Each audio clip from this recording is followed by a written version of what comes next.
Also der Weizen, der geht jetzt zur Hofbräukunstmühle in München. Das ist immer sehr abenteuerreich, da reinzufahren in die Stadt. Ja, weil heute da Baustelle und Verkehr eigentlich immer irgendwie was Unerwartetes passiert. Und man muss da ordentlich aufpassen und rangieren so, das war schon auch keiner. Sonst wäre es eng.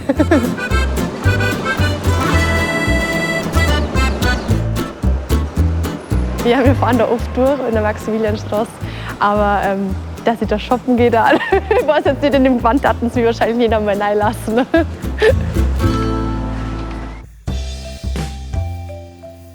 Anna-Maria macht gerade ihren Meister und stellt sich den Herausforderungen einer modernen Landwirtschaft in Stadtnähe. Dazu gehören auch die Stadtbewohner, die oft aus Unwissenheit Schaden anrichten. Ich schreibe jetzt da nicht drauf, bitte betretet den Weizen nicht, sondern ich schreibe drauf, dass er zum Beispiel anfällig ist gegenüber Halmknicken.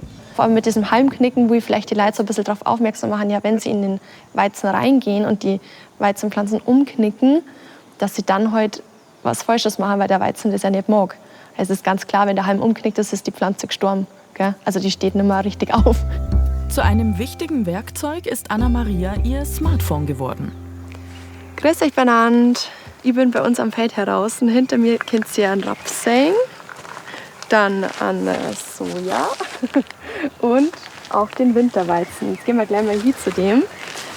Und zwar ist er in einer ganz bedeutenden Phase, und zwar in der sogenannten Blüte. Man sieht da hier wunderschön den Blütenstand. Und es ist auch ganz wichtig, dass vor allem die Kulturen in der Zeit auch nicht gestört werden, dass ihr alle bitte auf die Wege bleibt, dass wir die Erträge sichern können und gute Qualitäten nach Hause fahren. Grüß euch miteinander, ich bin bei uns am Feld heraus. Anna-Maria ist Instagram-Landwirtin. Sie klärt auf und unterhält ihre Follower mit einer Story pro Tag und einem Beitrag pro Woche. Jetzt geht's für mich raus aufs Feld. Die sozialen Medien geben ihr die Möglichkeit, so manches Vorurteil gerade gegenüber der konventionellen Landwirtschaft auszuräumen. Eigentlich ist das dem geschuldet, dass in den Medien oft viel Negatives über die Landwirtschaft geredet, geschrieben und die Landwirtschaft auch negativ ins Licht gerückt wird. Und jeder schreit nach Bio, Bio, Bio. Also das ist schon schade, weil oft in den Medien Bio als heile Welt dargestellt wird und konventionell total schlecht als schwarzes Schaf so ein bisschen der Landwirtschaft hingestellt wird. Aber genau gegen diese Fehlinformationen und oftmals falschen Aussagen wollte ich vorgehen. Also machst du meinen Instagram-Account, es ist dann so explodiert, also mit den Followern und alles. Und also freut mich natürlich umso mehr, weil dann weiß ich, dass die Leute mein Content gefällt, wie ich aufkläre, wie ich informiere. Und ja, mittlerweile sind es, glaube ich, 250.000 Abonnenten, wo ich habe. Klimawandel und Strukturwandel. Anna-Maria kennt die Herausforderungen, die auf sie zukommen.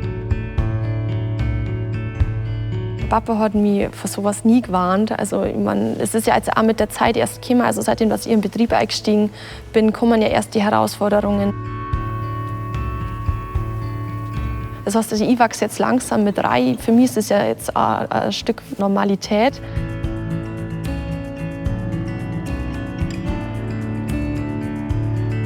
Und ich bin jetzt auch überglücklich, dass ich den Beruf gewählt habe und dass ich das daheim übernehmen darf.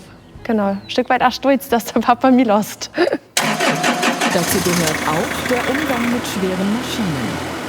Hier verlädt Anna-Maria gerade einen Teil der Weizenernte vom Vorjahr für die Lieferung an eine Münchner Mühle.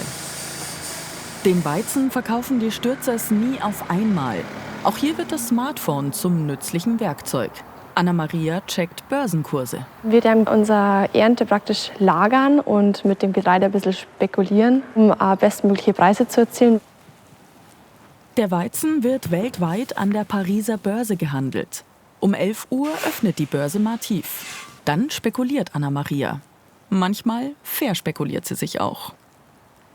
Das sieht man jetzt auch die Vorverträge, die man machen könnte. Also September 24 könnte man beispielsweise jetzt für 26 € für Doppelzenten einen Vorvertragspreis machen. Und da sieht man die Vortagsveränderung, also wie viel Prozent gestiegen oder gefallen ist vom Vortag. Also grün bedeutet immer, dass gestiegen ist.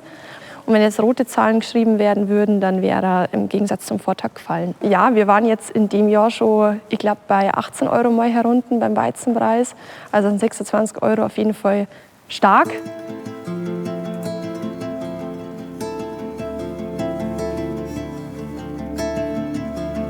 wir haben natürlich schon, obwohl wir ja auch bei sehr guten Preisen gesagt, das könnte sein, dass er noch steigt, da warten wir ab und dann ist er am nächsten Tag total gefallen. Gell?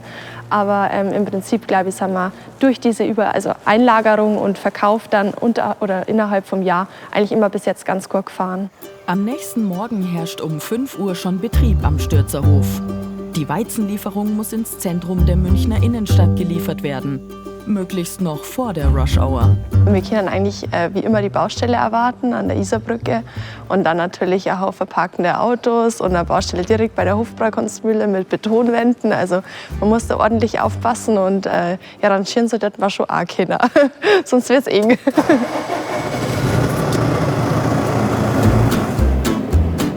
Papa Anton ist dabei.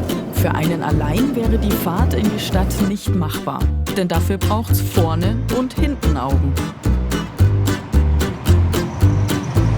Kurz nach 6 Uhr biegen die Stürzers auf die Luxusmeile der Stadt ein. Denn dort steht die letzte Getreidemühle Münchens. Ja, wir fahren da oft durch oder natürlich beim Heimfahren durch in der Maximilianstraße. Aber dass ich da shoppen gehe, da, ich weiß jetzt nicht, in dem Band hatten sie wahrscheinlich nicht einmal reinlassen.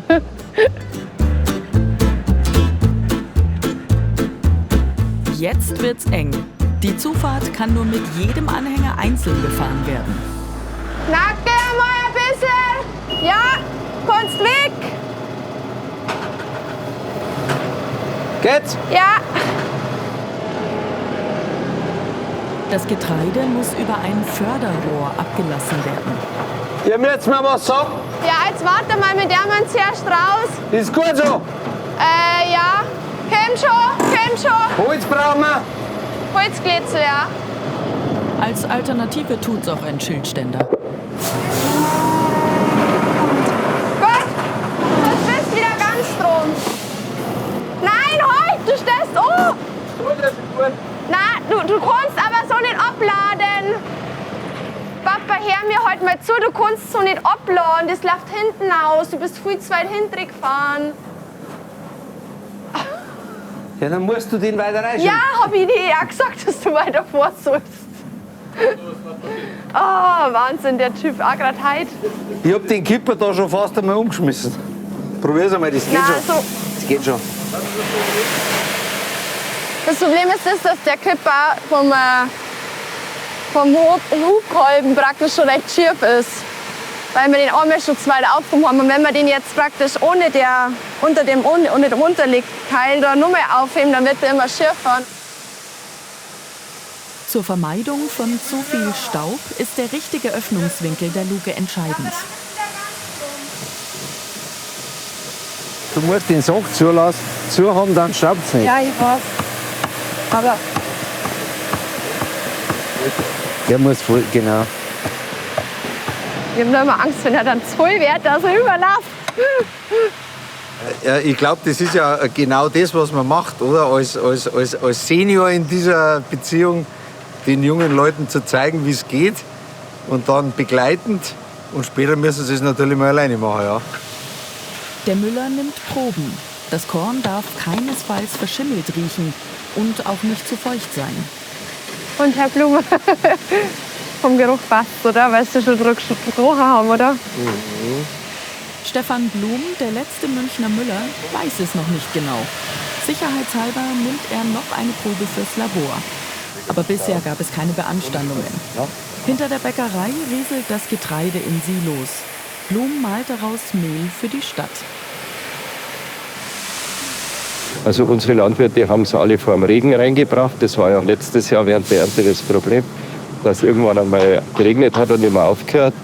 Und die Ware, die wir kriegen, ist alles von davor, naturtrocken, gute Werte, schöne Ware. War das möglich, dass ich von einer May mitnehme? Ja, freilich. Dann kann ich nämlich das mit dem gleich kochen. Ein Weizen, ein ganz stinknormales. Ganz normale, Ja. wie viel? Haben Sie 10 Kilo Säcke, sind wahrscheinlich so, oder? Fertig. Und rechtzeitig vor Beginn des Berufsverkehrs. Raus geht's natürlich wieder über die Maximilianstraße. Und dass wir ein bisschen was sehen von den teuren Läden, fahren wir auch bei Gucci und Chanel vorbei.